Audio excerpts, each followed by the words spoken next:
Olá, boa noite, seja bem-vindo. Nosso assunto neste programa Entrevista Coletiva é de interesse absoluto dos servidores públicos do Estado em todos os cantos de Minas Gerais. Vamos falar da reforma da Previdência, que vai mexer com os ganhos do funcionalismo. Os trabalhadores estão protestando, claro, pois será uma mudança importante na renda, mas, ao mesmo tempo, a reforma da Previdência é uma condição imposta pelo governo federal. Se não for feita, Minas Gerais deixará de receber repasses de recursos que são fundamentais para o funcionamento dos serviços públicos. Aqui no estúdio conosco temos a deputada estadual pelo Partido Novo, Laura Serrano. Boa noite, Laura, seja bem-vinda. Boa noite, Nácia. É um prazer estar aqui hoje com vocês. Que bom, o prazer é nosso. E fazendo aí um contraponto importante nesse debate, temos o advogado Nazário Nicolau de Faria, que é presidente da Comissão de Direito Previdenciário da OAB Minas Gerais e também diretor adjunto do Instituto Brasileiro de Direito Previdenciário. Boa noite, Nazário, seja bem-vindo. Boa noite, Nácia. Boa noite, Murilo. Tudo Muito bem? bom. Vamos então para uma boa conversa. Aqui ao meu lado, também fazendo perguntas ao longo de todo o programa, está o nosso diretor de jornalismo da Band de Minas, o Murilo. Mais uma vez juntos. Obrigada, Murilo, pela presença. Boa noite, Nácia. Boa noite, deputada. Boa noite, doutor Nazário. Sejam bem-vindos. Bom, então eu vou começar com você, Nazário, fazendo esse primeiro contraponto ao que já está estabelecido, que é a reforma, o texto criado pelo governo do Estado. Na sua avaliação aí, esse mínimo de mais ou menos 13% para quem ganha menos, chegando a uma alíquota de 19% para aqueles que ganham mais. Foi um bom contexto, um bom desenho feito pelo governo do Estado? Vejo isso como um trabalho talvez um pouco equivocado por parte do governador e do grupo dele, haja vista que houve um aumento considerável da carga tributária desses servidores. Eu, inclusive, entendo que é preciso um maior diálogo, sabe, Inácia, entre os servidores e o governo, para se chegar a um consenso ao qual ambos participem dessa questão de tributação. O aumento foi, na minha concepção, demasiado. Deputada, o Nazário está lembrando aí da importância da discussão, mas nesse momento de pandemia é uma das reclamações da sociedade de maneira geral e inclusive dos deputados de oposição que dizem que vai ter menos conversa porque está mais difícil de acessar os deputados e participar na Assembleia das discussões. O que a senhora acha? Bom, na verdade, primeiro é importante ficar bem claro que nunca houve um planejamento para que a reforma fosse votada durante um tempo de pandemia, durante essa necessidade que a gente vive hoje do distanciamento social. Existe um prazo, inclusive, previsto pelo governo federal da necessidade de adequação dessas alíquotas e esse prazo ele termina no final de julho.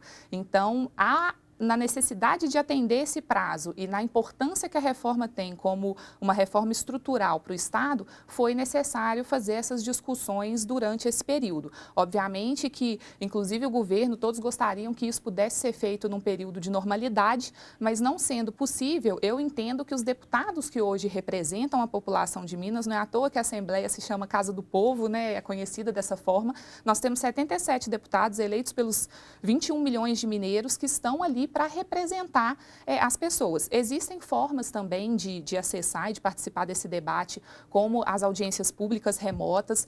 O próprio deputado, é possível acessar os gabinetes dos deputados, a Assembleia não parou, então, apesar de não termos atividades presenciais, é possível acessar o gabinete do deputado, colocar suas sugestões. Não é o ideal, não é o que nós todos gostaríamos, mas é o que foi necessário fazer, dados os prazos que a gente possui hoje do governo federal. Deputada, eu queria perguntar para a senhora o seguinte, hoje todos os servidores são tributados em 11%. A alíquota mínima vai para 13%, um aumento aí sobre o salário do servidor.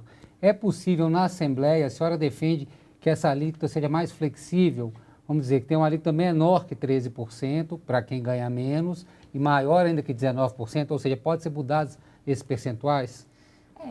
Assim, o texto ele vem para a Assembleia no sentido de ser aprimorado, de ser realmente dilapidado no que vai dar um resultado melhor para a sociedade. Então, obviamente que é possível que haja alguma mudança nessas alíquotas, mas é importante também a gente avaliar o que vem acontecendo, né? Hoje, quase todos os estados da federação já fizeram as suas reformas da Previdência, até pela necessidade de cumprir o prazo de 31 de julho do governo federal. E dos 20 estados que já fizeram a reforma, 15 colocaram como alíquota fixa 14% ou mais do que 14%. Então, na verdade, o governo de Minas ele fez uma proposta que é até benéfica para o servidor se comparada aos demais estados que já aprovaram. Deputada, só te interromper, mas é difícil para o servidor entender que ela é benéfica nesse momento, né? Pensando que a maioria dos servidores ganham ganham aí em torno de 3 mil e poucos reais. Sim. E vai ter um aumento na carga tributária. Sim, vai ter um aumento na carga tributária e aí, como eu disse, 85% dos servidores, é importante a gente lembrar, eles estão nessa faixa de uma alíquota efetiva de até 14%. Então, em Minas, 85% dos servidores vão pagar uma carga tributária menor do que as reformas aprovadas em 15 dos 20 estados hoje que já aprovaram. É muito difícil que se tenha... a reforma da Previdência, ela exige uma adequação de alíquotas para cobrir o rombo que a gente tem aí previsto de 20 bilhões para o ano que vem, vai haver um certo aumento. Agora, é importante lembrar também que para os inativos e pensionistas que recebem até R$ 1.045, até o valor do salário mínimo, eles estarão isentos, não vai ter nenhum pagamento. Nazário, pois não, você quer completar alguma coisa? Na verdade, eu queria falar várias coisas sobre esse assunto específico tributário. Na verdade, a alíquota tributária que está sendo proposta pelo governo de Minas Gerais é a maior alíquota do país. Você pode pegar toda e qualquer reforma da Previdência apresentada dos 20 estados colocados pela deputada, alguns, de fato, fixaram em 14% para todos, e quem trabalhou na progressiva, a nossa progressiva aqui é a maior taxa de progressividade, porque alguns propuseram 22% acima de R$ 35 mil, mas na prática essa alíquota não existe, porque ninguém ganha acima do salário do nosso ministro do Supremo Tribunal Federal. Mas é ruim ter a alíquota progressiva, na sua opinião? Eu tenho uma visão em relação a isso muito clara, que tem um discurso, não só do governo Zema, aliás, da maioria, que diz que as pessoas que ganham mais vão pagar mais e as pessoas que ganham menos vão pagar menos. Eu costumo dizer o seguinte, as pessoas que ganham menos já pagam menos e as pessoas que ganham mais já pagam mais. É um exemplo muito simples da gente conseguir ilustrar isso para os nossos ouvintes. Quem ganha 20 mil reais hoje paga R$ 2.200 de previdência. Quem ganha R$ 2.000 vai pagar R$ 220. O que significa que, para a pessoa conseguir contribuir a mesma quantidade de tempo do que essa pessoa que ganha 20 mil reais, a outra que ganha 2 mil, uma vai ter que contribuir de 30 anos. Para ela atingir a mesma quantidade, ela vai ter que ter contribuído 300 anos. Então, não é razoável esse discurso de dizer que quem ganha mais vai pagar mais, quem ganha menos já vai pagar menos, porque já é dessa sorte. Mas a gente considera também que o consumo é muito tributado no Brasil e isso também gera um desequilíbrio, né, nessa conversa de impacto de tributação. Deputada, o texto foi dividido, né? Foi uma decisão da Assembleia, do presidente, o deputado Agostinho Patrus, de votar alíquotas agora, respeitando este prazo dado pelo governo federal de 31 de julho, e votar a reforma que vai mexer em outras questões envolvendo aí direitos já estabelecidos para o servidor depois. O governo recebeu essa divisão aí com tranquilidade e acha que dessa forma vai conseguir fluir a aprovação dos dois textos? Na verdade, assim, é importante que fique bem claro qual que é o objetivo da reforma da Previdência, né? O objetivo, obviamente, que a gente, o governo de Minas e eu que defendo a reforma, a gente não quer tributar mais o servidor, tributar mais o cidadão. A gente tem uma realidade hoje que, como eu disse, o rombo da Previdência para o ano que vem é de 20 bilhões de reais. O orçamento inteiro da educação do Estado, e aí investimentos em infraestrutura de escola, em material escolar, em aprendizagem para os alunos, é de 12 bilhões de reais. Nosso orçamento do Estado hoje, ele tem 92% dos recursos, são recursos obrigatórios, que são voltados para pagamento de folha de pessoal, de despesa já obrigatória, né, que não pode ser voltada para investimento especificamente, mas pagamento de pessoal, repasse para município, serviços da dívida. Então, o que sobra para se investir em educação, por exemplo, que é uma das prioridades do meu mandato, na verdade, assim, é a prioridade, né, principal, são 8% do orçamento. Então, o objetivo não é penalizar o servidor, o objetivo é ter mais recurso para investir em política pública para o cidadão, para a educação, para a saúde, para a segurança. Então, por que eu estou falando todo esse contexto? Porque, no final das contas, esse fatiamento, essa divisão, ela reduz a economia gerada. Então, a economia prevista nos projetos originais, né, na PEC, na PLC, era de para 10 anos, 32,6 bilhões de reais, 33 bilhões de reais. Com esse fatiamento, votar só a parte relativa à idade mínima de aposentadoria, tempo de contribuição, específicas dessa questão da reforma, a economia passa a ser de 15 bilhões de reais. Então, 18 bilhões de reais estão sendo deixados de lado. 18 bilhões de reais que poderiam estar sendo aplicados em investimento em educação, em investimento em segurança, em investimento em saúde. Então, acho que é isso que é importante que fique muito claro. claro, né? O objetivo nunca foi e nunca vai ser penalizar o servidor, até porque é o servidor que leva a política pública para a ponta. Mas é importante que haja recursos para poder investir onde gera resultado para o cidadão, né? Na alfabetização das crianças, na segurança das escolas e outras questões. Doutor Nazário, o senhor concorda com esse, primeiro, o valor do rombo que o Estado estima? Eu sei que ele é questionado aí por alguns especialistas. E outra coisa, eu queria perguntar, o senhor concorda com esse valor do rombo que a deputada fala e também, historicamente, o servidor que paga essa conta, né? Vamos lembrar do histórico aqui do governo de Minas, né? Extinguiu o Fundo da Previdência durante o governo Anastasia, sempre está sobrando para o servidor, que hoje está com o salário parcelado. Eu queria uma análise do senhor sobre isso. Claro. Primeira coisa, em relação a tudo que a deputada disse, é muito importante a gente esclarecer para os ouvintes. Ela usa o termo dívida, usa o termo rombo.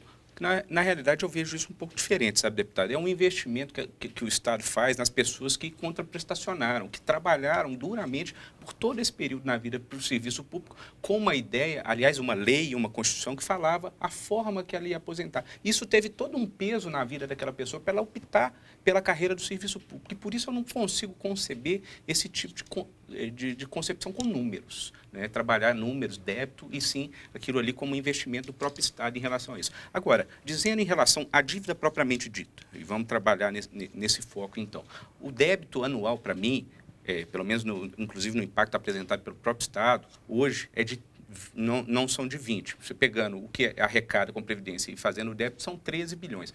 Não obstante, isso ainda é um valor consubstancial, né? Mas o grande detalhe em relação a isso, muito bem posto por você, Murilo, é que a realidade do Estado ela advém de um período muito longo, né? Nós temos um problema histórico que já tentou ser solucionado pelo Itamar em 2002, que ele fez o que a gente chama de divisão do problema.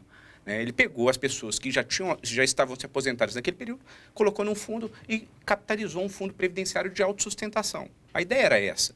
E ele estava dando certo até 2013, quando o governo, aliás, do Anastasia, resolveu extinguir o fundo previdenciário, tinha 3,5 bilhões em conta, parece eventualmente pouco quando a gente discute esse débito desse tamanho, mas ele era capitalizado e ele compreendia para os novos servidores a autossustentabilidade e gastou esse dinheiro com outras coisas. Mas, Nazário, a impressão que dá é que a gente entende o rombos como coisas normais de tempos em tempos no Brasil, em todas as instâncias.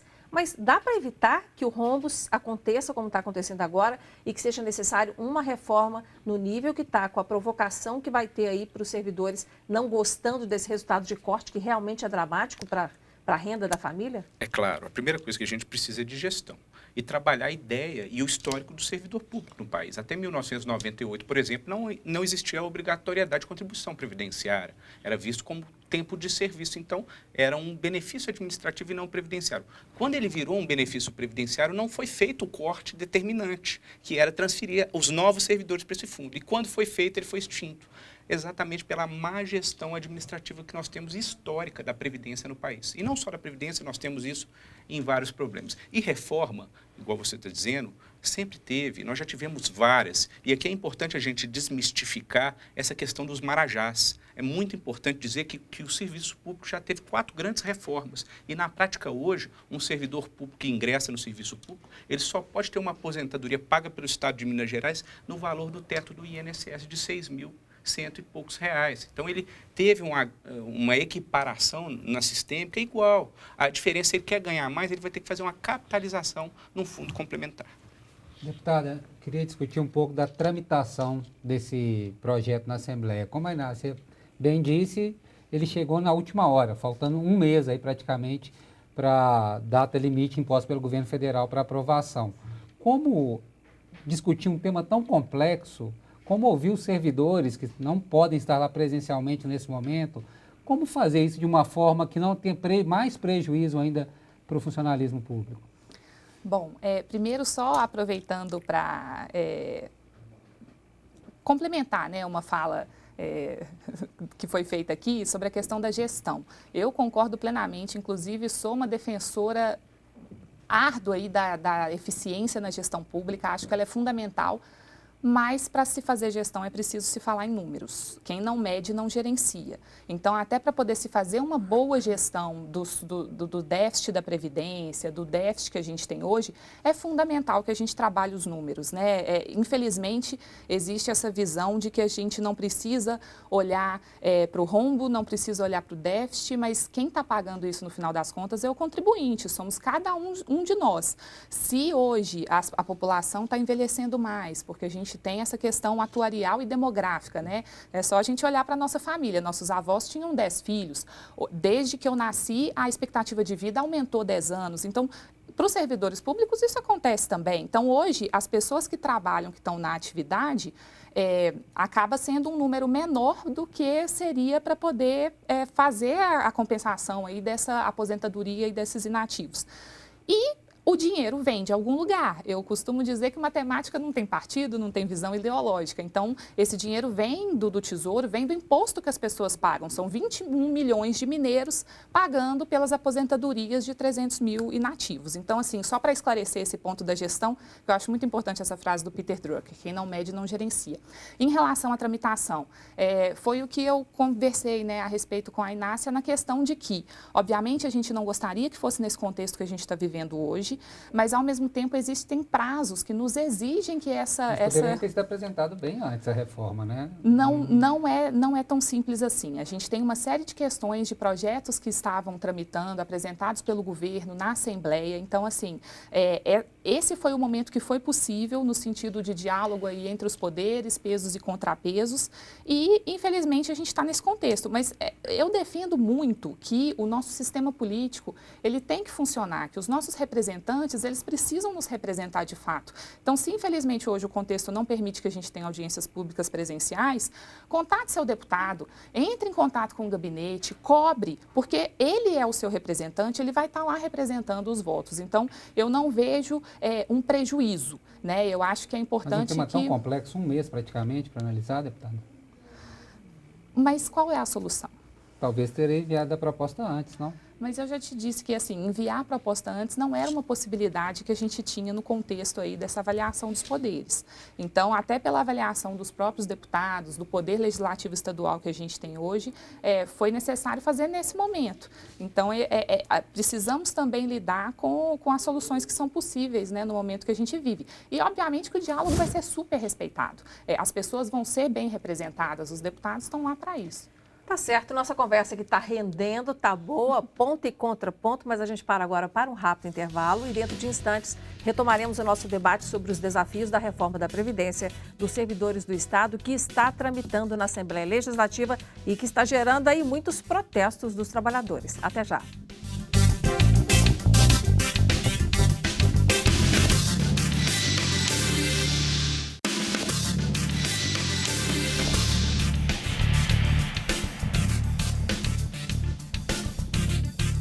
Estamos de volta com o programa Entrevista Coletiva, que hoje discute a reforma da Previdência dos servidores do Estado. O governo de Minas entregou o texto na Assembleia Legislativa dia 19 de junho e os deputados estaduais terão que discutir e votar até o dia 31 de julho, o que é considerado um prazo muito apertado dentro das rotinas de votação da Assembleia. Com as mudanças, o governo de Minas esperava economizar 32,6 bilhões de reais em 10 anos.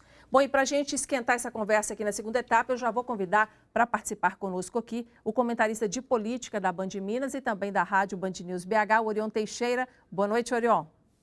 Boa noite a todos. O governo tem dito que precisa da reforma da Previdência para ajustar as contas públicas e obter com ela a economia de 2,5 bilhões de reais. Por que não faz o mesmo com a renúncia fiscal, que por ano provoca perdas de mais de 7 bilhões de reais? E aí, deputada? Bom, essa é uma excelente pergunta, quero até agradecer o Orion pela pergunta. Esses 2,5 bilhões são a economia prevista para o ano que vem, são 2,3 bilhões de reais, mas é nessa ordem realmente. As renúncias fiscais, elas, que foi o que foi apresentado para ele como solução, é uma questão importante.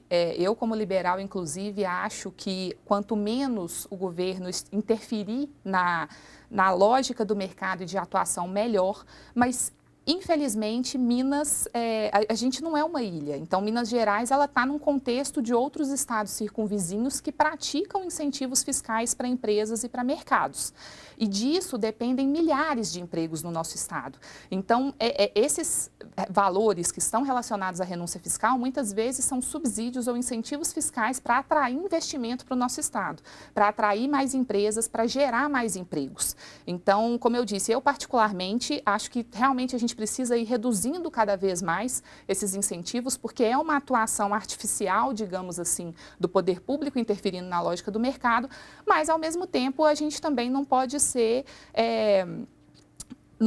a gente precisa olhar o contexto e precisa olhar o fato real que vai gerar ali na vida das pessoas. E extinguir esses subsídios, ainda mais de uma maneira muito em choque, né, pode gerar aí várias empresas saindo do nosso estado, uma redução grande das pessoas empregadas, e a gente já vive uma crise econômica muito severa relacionada à pandemia da Covid-19 e realizar essa mudança em questão de subsídio fiscal poderia agravar ainda mais, reduzindo os empregos. Então, eu vejo como temerária essa questão, mas sou muito simpática à ideia de que a gente precisa ir reduzindo mesmo a interferência do Estado nesse sentido.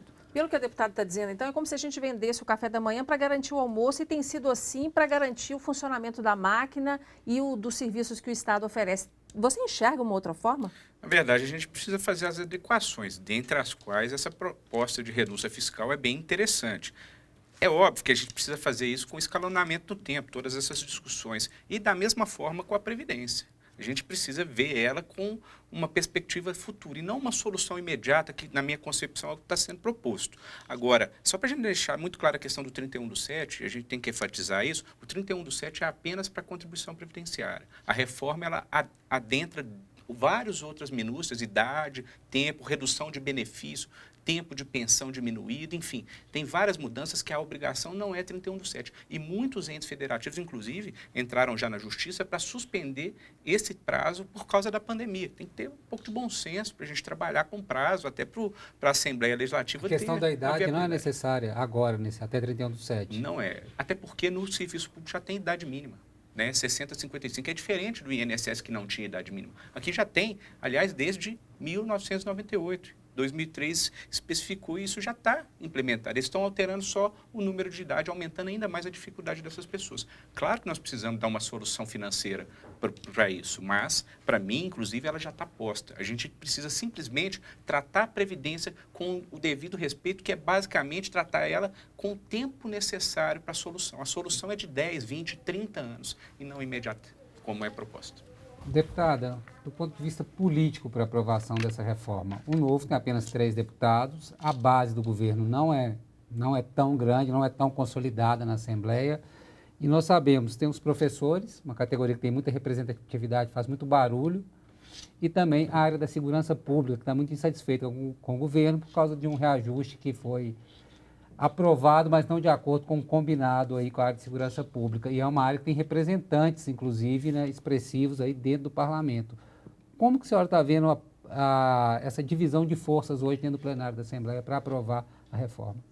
Bom, primeiro só para esclarecer que esses impactos da reforma, obviamente que no momento que ela passa a valer daqui para frente, mas a gente tem também as regras de transição. Então, vão acontecer a transição em anos para que essas medidas aconteçam, né? Não é algo que vai ser jogado agora de uma hora para outra. Sobre a questão política, existe sim vários deputados defendem a questão da reforma da Previdência. Hoje, o déficit da Previdência e o valor desse déficit da Previdência, que são esses 21 bilhões de reais previstos para o próximo ano, eles são pacíficos na Assembleia, todo mundo sabe que tem. Existem propostas para melhorar o texto, existiu essa proposta, por exemplo, de dividir em algumas questões, mas o que eu vejo é que a Casa hoje percebe essa necessidade que vem, inclusive, da população. A própria aprovação da reforma da Previdência no âmbito federal mostra que é um anseio das pessoas, né, que a gente tenha essa reforma aprovada aqui em Minas também. Para a gente caminhar agora para o encerramento, nós temos poucos minutos para a gente encerrar. Eu quero entender o futuro, então. Vamos fazer essa reforma da Previdência e para que isso não aconteça de novo. O fundo que vocês dois citaram, que no passado teve relevância para garantir rombos e para garantir a autossustentabilidade da Previdência dos servidores do Estado, ele volta com essa reforma? Tem algum outro parâmetro sustentável para garantir as próximas décadas? Na verdade, o que se propõe agora é que o teto, ele vai ser o teto do regime geral de previdência social. Então, hoje a gente tem, sim, existem servidores que recebem R$100 mil de aposentadoria, o que é muito acima do teto. Hoje o teto vai ser o regime geral de previdência social, que é pouco mais de R$6 mil, e aqueles servidores que quiserem se aposentar com mais, eles podem contribuir para um regime de previdência complementar, que vai ser a MGPrev. Inclusive, então, o IPSENG, que hoje cuida de previdência e de saúde, vai poder focar em saúde do servidor, e a MGPrev vai ser a previdência complementar. Vai ser criada nesse texto novo. Sim. Qual é a sua opinião, Nazário? Na verdade, é um equívoco na informação e eu preciso corrigi-la. Essa questão do teto, ela já existe aqui no estado de Minas Gerais desde o ano de 2014. Isso já está implementado. Não há alteração absolutamente nenhuma em relação à questão da aposentadoria complementar. Desde 2014, todo servidor que ingressa em fevereiro de 2014 no Serviço Público do Estado de Minas Gerais já está limitado a esse teto do regime geral. E se ele quiser ganhar mais do que isso, ele tem que capitalizar. As pessoas que ganham mais do que isso, eles ganham em razão dessas regras de transição, que, aliás, estão sendo revogadas pela proposta. Ora, se as regras de transição na última reforma da Previdência estão sendo retiradas agora, nós não temos qualquer segurança jurídica para esses cidadãos, porque eles estão propondo uma nova regra de transição na hora que essas pessoas estão chegando para aposentar na regra de transição. Você compreende? Então, eventualmente, lá na frente, se houver nova reforma da Previdência, essas regras de transição novamente vão ser revogadas e essas pessoas novamente vão ser jogadas para frente. Tem um caso, até para ilustrar essa situação do governo federal, de uma pessoa que, por causa de um dia, ela teve que ficar mais 6 anos. Tá certo, então a gente vai encerrar por aqui, né, Murilo? Eu vou agradecer muito a presença, exatamente. A gente já lamentava no início que o tempo ia ser curto e de fato foi, mas acho que nós conseguimos dar para você um entendimento, você que nos acompanha, um entendimento melhor da reforma da Previdência. Deputada, muito obrigada e boa sorte aí na discussão do texto. Eu agradeço, Inácia. É sempre um prazer poder participar e trazer vários dados e informações. Tá certo. Obrigada, Nazário. Até a próxima. Boa noite. Até a próxima. Murilo, até semana que vem. Até semana que vem. Combinado. Bom, e você, espero aí, chegamos ao final do nosso programa, que a gente tenha contribuído para o seu entendimento sobre esse assunto que é tão importante, a reforma da Previdência, e que atinge diretamente milhares de mineiros, considerando servidores e seus familiares. Podemos falar em milhões de mineiros. Continuaremos acompanhando o andamento dessas discussões na Assembleia Legislativa e deixaremos você bem informado em nossos telejornais. Você pode rever e compartilhar o programa de hoje no Facebook ou YouTube, acessando o perfil TV Band Minas, e tem reapresentação na rádio Band News BH, domingo, às 6 da noite. Obrigado pela audiência e até a próxima.